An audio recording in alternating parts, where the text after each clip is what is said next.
জয় গুৰু শঙ্কৰ। আমি সকলকে পুনৰবাৰ সেৱা নিবেদন জনাই আমি পুনৰ আপোনালোকে আগবাঢ়ি গৈছো। আমি আইগৰাকীয়ে কৈছে যিটো ভাৱনা এই ভাৱনাৰ লগত সংগতি ৰাখি নামৰ সকলোকে ধোৱা নহয় বাৰু, যদি ভগতে বিচাৰে আমি সামৰণি আগে আগে ছটা বজাত সামৰিব নিশ্চয়। তো ছটা বজাৰ লগ্ন থাকোঁতে আমি সামৰাৰ আগতে আৰু এভাগ নামেৰে আমি অনুষ্ঠানটি সামৰণি মাৰিম, নহয়নে? কৃষ্ণ।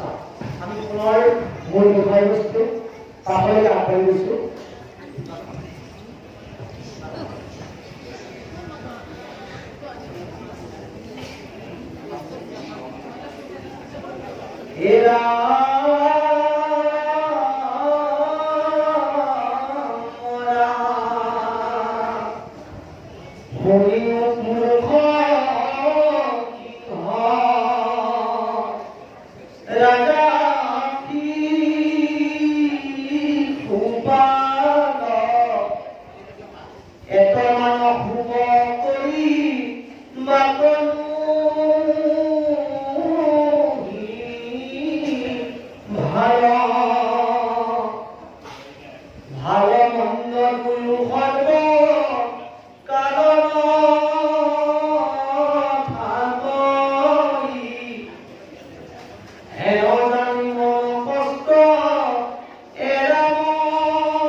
পঞ্চভূতিক প্ৰাণীৰ দ্বাৰা যদি আমাৰ জীৱনলৈ কেতিয়াবা দুখ নামি আহে কেতিয়াবা কুকুৰ মেকুৰী জীৱ-জন্তু বা সিংহৰ দ্বাৰাই হওক সৰ্পৰ দ্বাৰাই হওক আৰু কেতিয়াবা মানুহে মানুহকে হওক হত্যা কৰিব নোৱাৰে। এই কিবা কাৰণতো আমাৰ জীৱনলৈ দুখ নামি আহিব পাৰে। এইটো পঞ্চভূত শৰীৰৰ পৰা পঞ্চভূতিক প্ৰাণীৰ দ্বাৰা যিটো দুখ হঠাতে নামি আহে এইটোক কয় আদি ভৌতিক। আৰু দ্বিতীয়টো হৈছে আদি দৈবিক।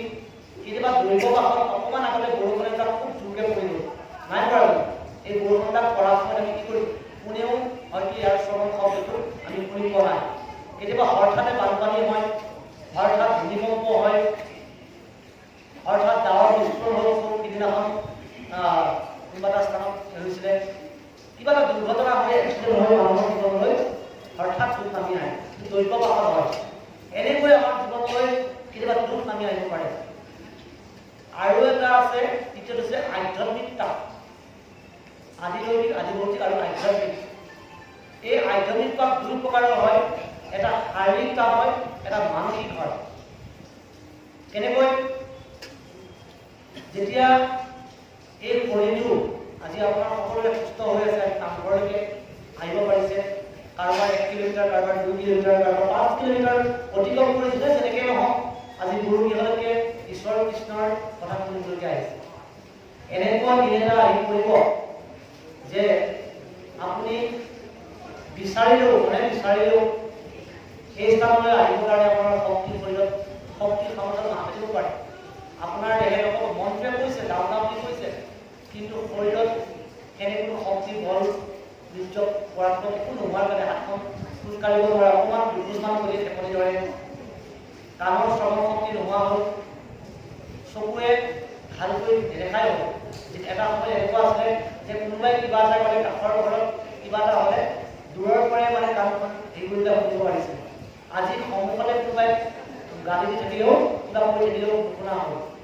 কেতিয়াবা কিমান দূৰলৈকে চকুৰে মনিব পাৰিলে চাব পাৰিছে, আমুকটো দূৰতে ক'ব পাৰিছে, কিন্তু এতিয়া চকুৰ সন্মুখতে কোনোবা পাৰ হৈ গ'লেও কাষৰ শুনে হেৰক পাই কোনটো পাৰ হৈ গ'ল। মানে এনেকুৱা কালৰ অপৰিত গতি যে সময়ৰ লগত আপোনাৰ এই শৰীৰটোৰ অংগ প্ৰত্যংগবিলাকেও আপোনাক লগ নিদিয়া হ'ব। এনেকুৱা এটা সময়ত আপুনি অকলশৰে যেতিয়া একো কৰিব নোৱাৰিব, বিচনাত অকলশৰে পৰি থাকিব, তেতিয়া কি কৰিব? আপুনি কৰিব পৰা যেতিয়া হৈ থাকিব, আপুনি ধন সম্পদ ঐশ্বৰ্য বিভূতি যেতিয়া ল'ৰা ছোৱালীকে হওক বা বাপসকলে আইসকলক যেতিয়ালৈকে যোগান দিব পাৰিব, তেতিয়ালৈকে আইসকলে আপুনি নিবিচৰাকৈ পানীটো বা নিবিচৰাকৈ চাহকাপ যি বিচাৰে সকলোখিনি পাব।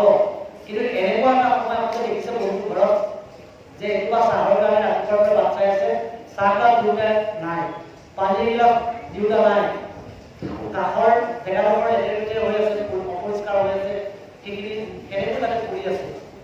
এই যে জীৱনত কোনোবাই জীৱনে খামনে কৰিমনে গোটেই জীৱনটোত কৰা কৃতকৰ্মখিনি সুখ আৰু যিখিনি কৰ্ম কৰিলে এই কৰ্মখিনি মনতে পাহৰি পেলাই নিজৰে কৰ্মৰ ফল বুলি ভাবি যিখিনি সময়ত যিখিনি তাপ পায় দুখ নাপায় জানো? চালা ভাইপৰে দুখ চাগৈ যদি ভাল কাম কৰা হ'লে হয়তো আছে এইটো বয়সত এইখিনি কষ্ট পাব লগা নাছিলে। বহুতৰ জীৱন হৈছে এতিয়া সতি সন্তান বহুতৰ আছে। সামাজিকভাৱে কথা কথা কৈছোঁ যে আমি সেইকাৰণে ভগৱন্তই কৈছে আশা কৰিব দিছে, কিন্তু প্ৰত্যাশা কৰিব নোৱাৰি। সতি সন্তান জন্ম দিছে, ল'ৰা ছোৱালী জন্ম দিছে, যে উদ্দেশ্যটো কি? যে ডাঙৰ দীঘল হৈ সিহঁতে আপোনালোকৰ হাতৰ যিটো লাঠিডালৰ বুজাটো আপোনালোকৰ হ'ব, অনাৰ লাঠি হ'ব।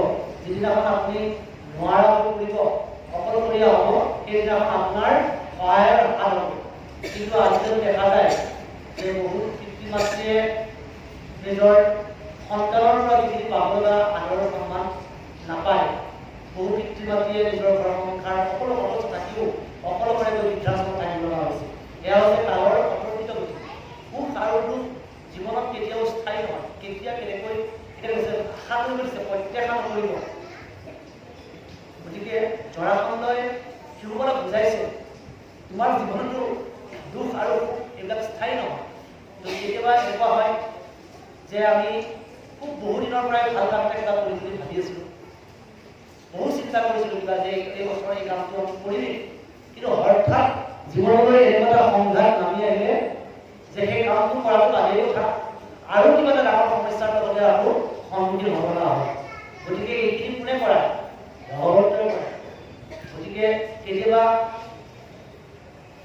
কি হয়, গোটেই দিনটো লঘোণে থাকি ভাবা হয় যে আজি সন্ধিয়াৰ ভাত উঠি ইন্দ্ৰিয় প্ৰায় 10 ইন্দ্ৰিয় প্ৰায় ভালকে খাব যোগাৰ কৰি লৈছে, ৰান্ধি বাঢ়ি লৈ মানে দিনটো পৰে যে সন্ধিয়া আৰু ইন্দ্ৰিয় পুৰাই খাম বুলি ভাবে আৰু ভাতৰ মানে কাষলৈ খালৰ কাষলৈ যাব যোৱাৰ প্ৰাক মুহূৰ্তত হঠাৎ বেয়া এটা খবৰ আহিব যে আমাৰ কিবা এটা ঘটনা হৈছে, পৰিয়ালৰ কাৰোবাৰ কিবা এটা হৈ গ'ল, আপুনি পুৱা ভাত উঠি তাতেই এৰি হয়তো কেইদিনলৈকে আপোনাৰ থাকিব লগা হ'ব, ইয়াৰ কোনো ঠিৰাং নাই। কেতিয়াবা কেইবাদিনো ধৰি টোপনি ক্ষতি হয়, আপুনি পাৰি লোৱা বিচনাখনতো আপুনি শুব নাপাব পাৰে যদি ভগৱন্তই কৃপা নকৰে, যদি ঈশ্বৰে কৃপা নকৰে আপুনি বাঢ়ি লোৱা ভাত মুঠি খাব নাপাব পাৰে, পাৰি লোৱা বিচনাখনতো শুব নপাৰিব পাৰে যদি ঈশ্বৰৰ কৃপা নহয়। গতিকে কেতিয়াও সুখ আৰু দুখক লৈ মানুহে কেতিয়াও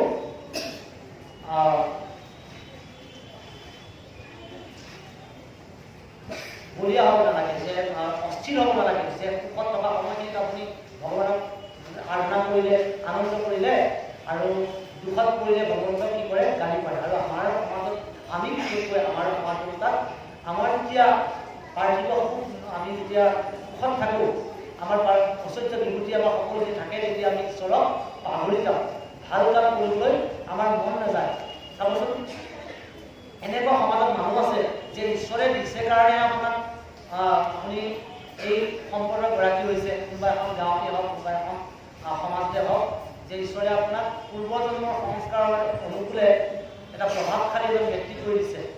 কিন্তু প্ৰভাৱশালী ব্যক্তি হৈ যদি আপুনি দহৰ উপকাৰৰ কাৰণে, জগতৰ কল্যাণৰ কাৰণে, সমাজৰ হিতৰ কাৰণে যদি কাম নকৰে, তেনেহ'লে আপোনাক দৰিদ্ৰ ভিক্ষাৰী কৰিবলৈ বৰ বেছি সময় ঈশ্বৰৰ নালাগে গৈছে।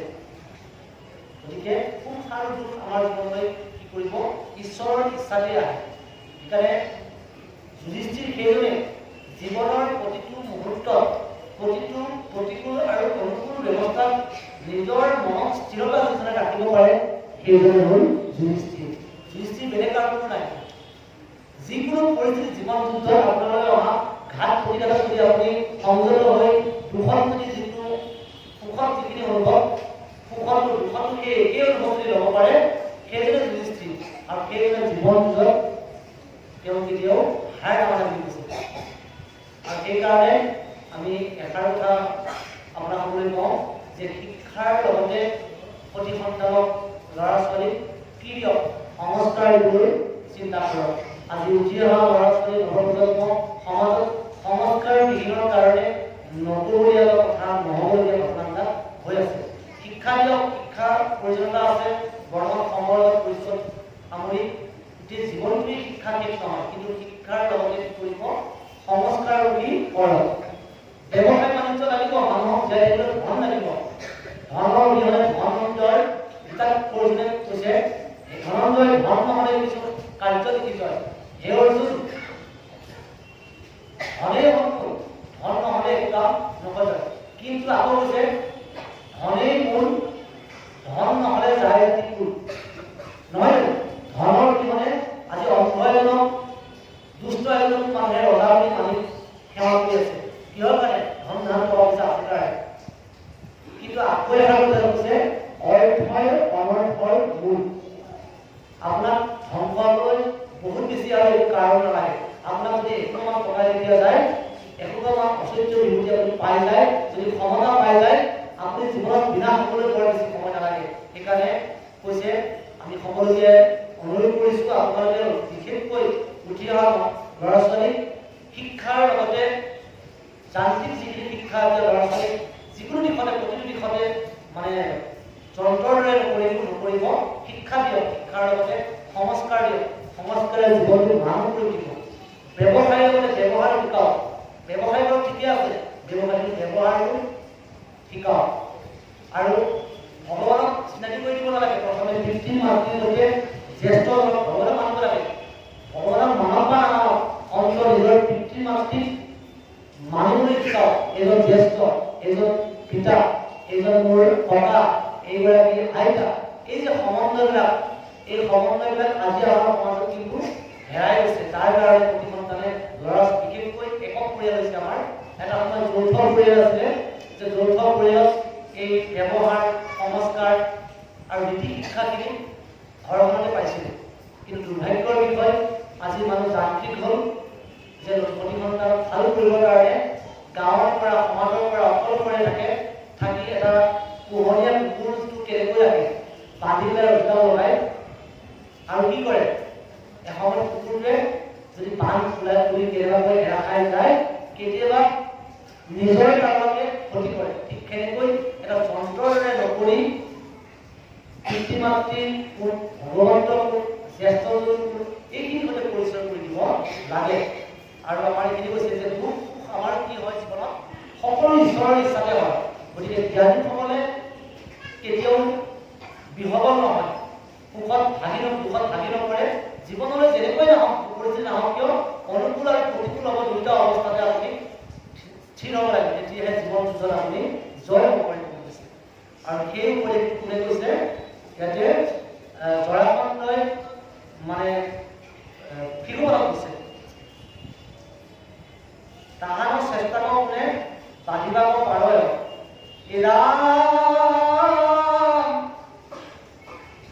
অবিশেষত ঈশ্বৰে কৰন্ত হেন নয় তাহানো চেষ্টা কোনে বান্ধিব পাৰ যেন দাৰুময় কন্যা সাজিয়াটো হকে অজেনমতে নচুৱাৰে নাচে কিবা যেনেকৈ পুতলা নাচ দেখিছে সকলোৱে নিশ্চয় দেখিছে পুতলাৰ নাচত যিজন প্ৰশিক্ষক যিজন ব্যক্তিয়ে পুতলাটোক ৰছীডাল হাতত থাকে মেইন ৰছীডাল তেওঁৰ হাতত থাকে নহয় যেনেকৈ নচব বিচাৰে সেই মূৰ্তিটোৱে বা সেই পুতলাটোৱে সেনেকৈহে নাচিব তেওঁ নিজ ইচ্ছামতে পুতলাটোৱে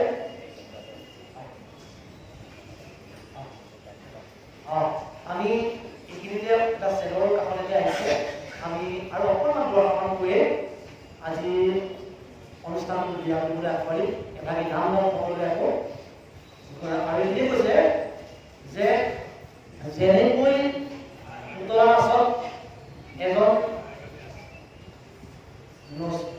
প্ৰশিক্ষকে এজন ব্যক্তিয়ে পুতলাটো নিজৰ ইচ্ছামতে নচুৱাই আমাক এই সংসাৰখনতো ঈশ্বৰে আমাক এনেকৈ নচুৱায় আমি কৰোঁ বুলি এইটো আমাৰ ইচ্ছামতে আমি কৰিব নোৱাৰোঁ আচলতে ভ্ৰমত থাকি অজ্ঞানতাৰ বশত থাকি আমি নিজে মই মোৰ এই ভাৱনা যিটো অহংকাৰৰ ভাৱনা বুলি কয় মই কৰিছোঁ মই মোৰ হয় কাৰ হয় এইখিনি সম্পত্তি বা এইখিনি পাই চব মোৰ বুলি কৈছোঁ মই আৰু মোৰ বস্তু আচলতে এইটো নহয় এই সকলোখিনি ঈশ্বৰৰ ঈশ্বৰে যদি ইচ্ছা কৰে আপোনাৰ এই পুতলা নচলে নচলাব পাৰে বুলি কৈছে যেনমতে নচলে নাচে কেই থাকে ৰাম কেহিমতে দুখ দেখা জনমত ঈশ্বৰ ইচ্ছায়ে মিলে যাৰ স্বৰূপ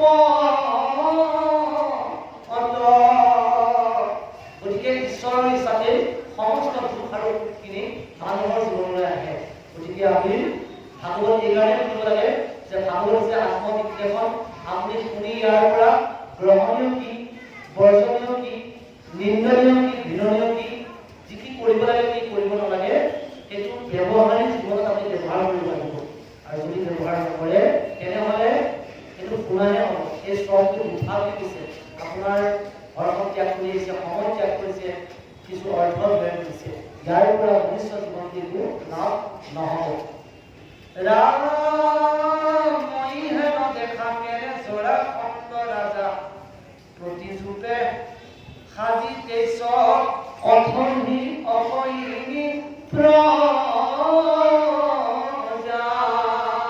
তুমি বেলেগক বাদ দিয়া মই কি কৰিছো যে প্ৰতিযুপে সাজি 23 অভয় নিখেনা মই অকলশৰে লৈ যুঁজি আছো চোৱা তোমাৰতো বাদেই দিয়া বাৰু মই এবাৰ নহয় আৰু আপোনালোকে ইয়াৰ পিছত পাবগৈ যে জৰাসন্ধই ভগৱন্ত কৃষ্ণৰ সৈতে প্ৰায় এবাৰ দুবাৰ মই 17 বাৰ দাৰবা আক্ৰমণ কৰিছিল আৰু ইয়াৰ কথাখিনি আমি অহাকালিলৈ যেতিয়া অনুষ্ঠানটো আছে জৰাসন্ধৰ কথা দুআষাৰ আমি লৈ যাম আমি সময়ৰ প্ৰতি লক্ষ্য ৰাখি এইবাৰ নাম আকৌ আগবঢ়াইছো নামৰ পাছত আমি পাঠৰ দোহাৰি দিম আৰু পাঠকি বিৰাম কৃষ্ণ নাগাৰা কৃষ্ণ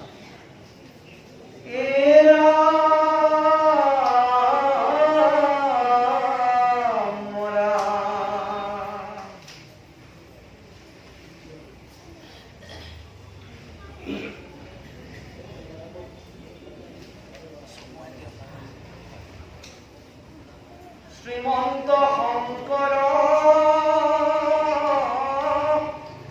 হরি ভকতর যারা যেন কল্প করু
মুখে লুয়া নাম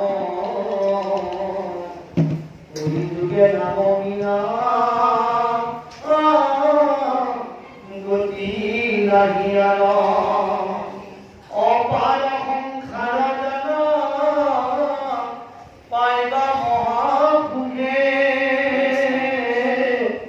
ও রাম কৃষ্ণ রাম কৃষ্ণ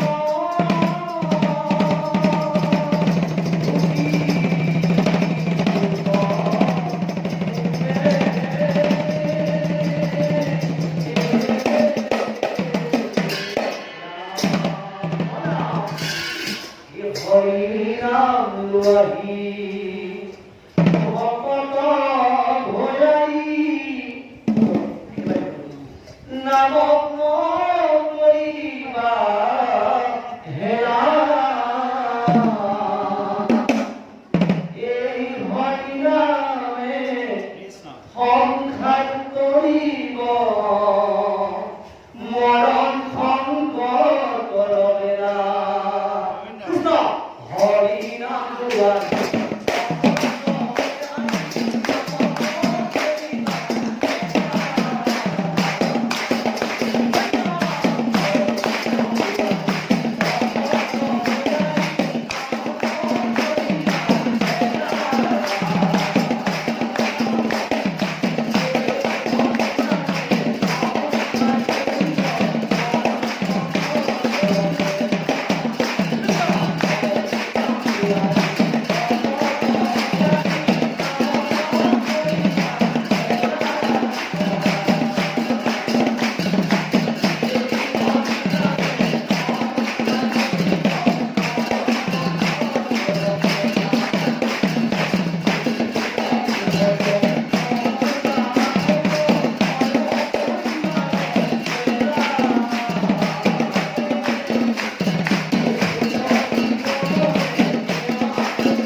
আমি সবাই প্রতি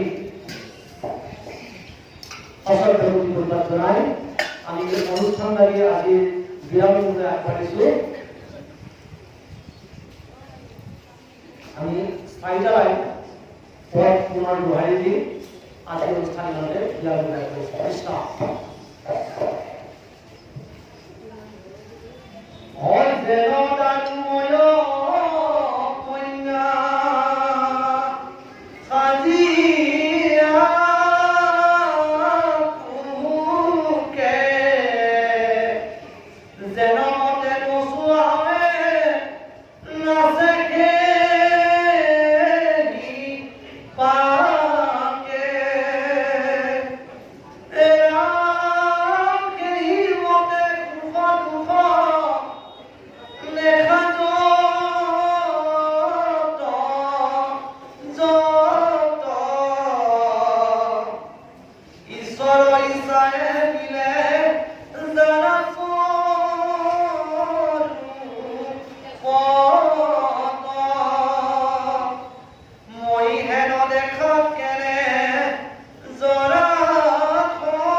Baru